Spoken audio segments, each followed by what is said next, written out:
Well, hello. Today is April 15th, 2017. And many times today I have thought about not doing this. In front of the camera is not the most comfortable place for me. But I'm really looking forward to seeing where this video podcast will go.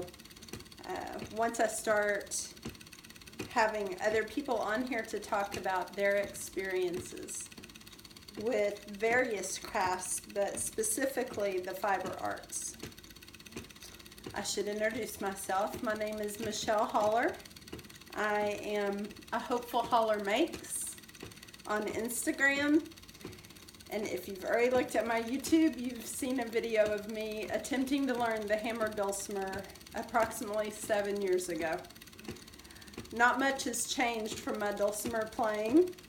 I've not spent the time practicing, though it's still in my front room and I still have aspirations. But honestly, I haven't given it the time.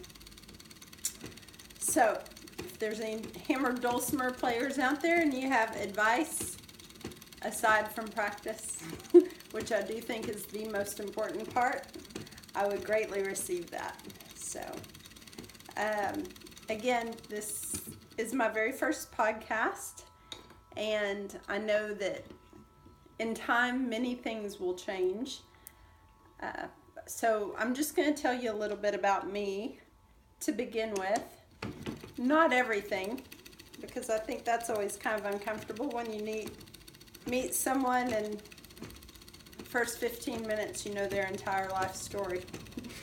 But I will tell you that I am a fiber arts fanatic, just like many of you out there. I've watched several podcasts over the years.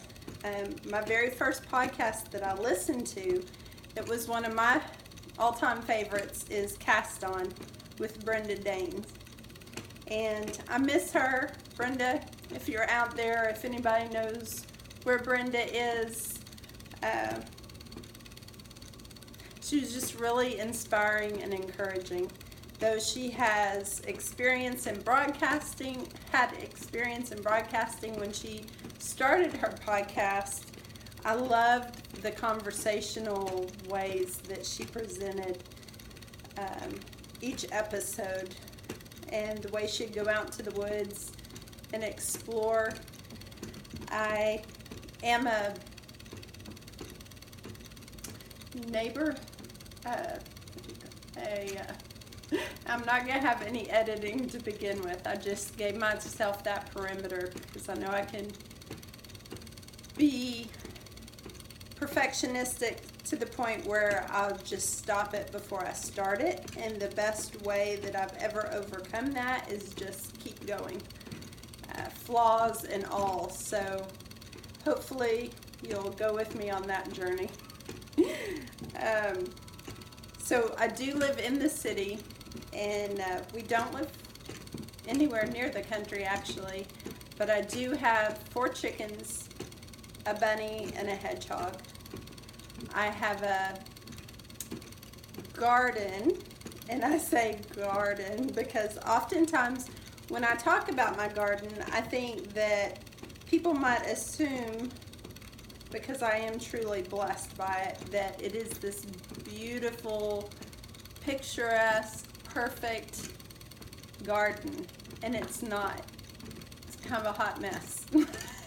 I recently got a book by a lady that I admire. I talked about her a little bit on my Instagram, and she passed away in August, and I just heard her husband say yesterday that she was able to actually see the production of her book just days before she passed away. And I'm so grateful that she kept putting her efforts in that direction, because it's a book that I'm going to pass along for years, and it's called The Unconventional Garden. Another side note about me that I do need to say right off the bat, I do cry easily. Just in regular conversations, just things touch me deeply, and it's just something I do. I just feel things deeply. So again, if it makes you uncomfortable, this may not be the podcast for you. I hope it is, but I'm pretty comfortable with it these days. It's just part of my processing. I get over it pretty quickly.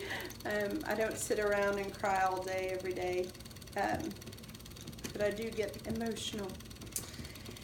So anyway, the unconventional garden is all about permaculture. And so from time to time, like Brenda Danes, I will want to take you out in my backyard and see my chickens and see what I have growing. Show you my current progress, my works in progress projects.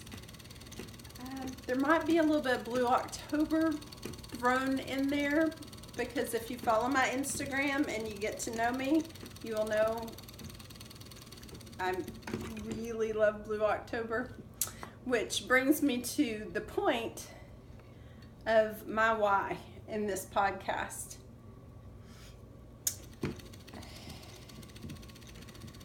I think many of us explore the arts for various reasons, whether we admire other people's artwork or we ourselves enjoy the process of making.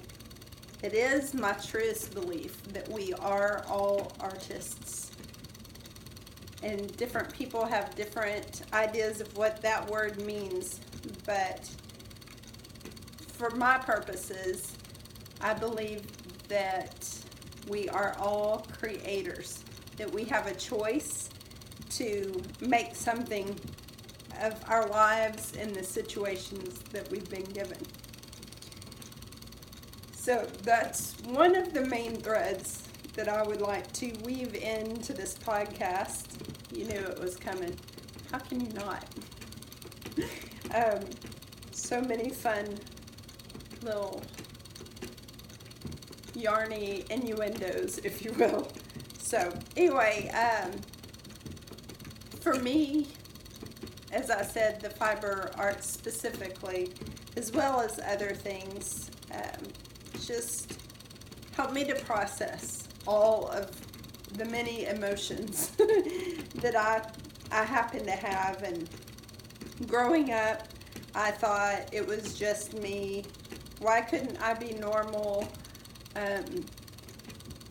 Those kind of things. And so anyway, the older I've gotten, the more I've realized, seems to be, I can't speak for everybody, but to me it seems to be the human condition, that I need to be doing things that I enjoy with my hands, and not just for my enjoyment, though that would help a lot of people if it were just for my enjoyment, because I'm a happier person and easier to be around, but also the opportunity to be able to give gifts with love and great attention to detail, and share something from deep in my heart that I've made with my own hands. But I am a selfish knitter as well. And by selfish, I don't really mean selfish. My younger years, I thought it was selfish. These days, mostly not. Mostly, if I'm making something for myself, I just enjoy the juicy satisfaction of making something with my hands for myself that I will wear. And when people are kind enough to compliment me and voice that, I am truly grateful, because I know all of the thoughts that it took for me to get to that point to where I was confident enough to wear something that I made, or to make something even to give to somebody else. Because again, coming back to those perfectionist ways, which are not healthy, for me, I would stop before I would start. I'd have a great idea to do something, but if it wasn't going to be, quote, perfect, typically I wouldn't do it.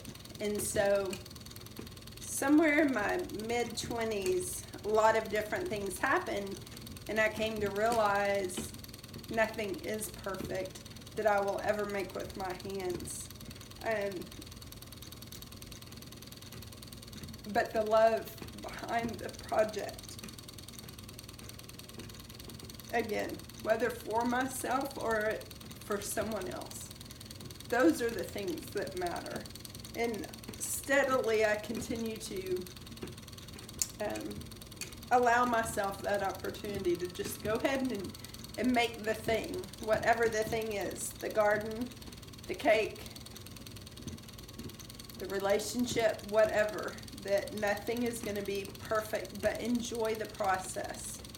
It's not a competition. No one else is looking for perfection.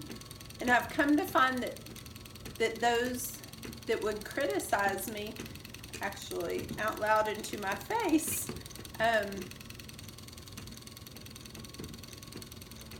they're struggling with their own things as well. And that's been a huge lesson for me, and to not fear the criticism. And again, that's bled over into other life situations, giving me a bit of confidence to help me realize we're all just doing the best we can. And here in Texas, we like to say, bless your heart. So anyway, tangents, bunny trails, yeah, I'm going to work on that. Show notes, that's something else I'm going to work on. But today I was so close to not doing this in the first place, I decided I'm just going to sit down and go with it. Today is, like I said, April 15th. My husband is a CPA, and so that means tax season is over.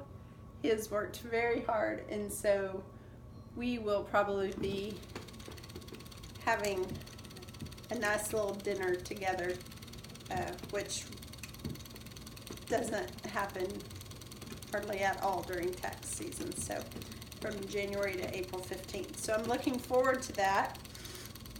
So I thought, with that excitement and momentum, I would sit down and do the thing I said I would do before I chickened out. So, again, going back to inviting people on the podcast in the future, I have lots of ideas of people that I'd love to speak with about their passions and the why behind what they do. The why has fascinated me. I think since I was a teenager, I have always wondered about my own why. Why do I think the way I think? Why do I do what I do? I've been so curious about other people and why they do what they do, to the point where it kind of drives me crazy sometimes. But the older I've gotten and the more I've been fascinated by my own why, it helps me to be a little bit more at peace with other people's why if I don't understand it. And I hope that makes sense. I'm working on communication and being clear about what I mean. And again, this podcast,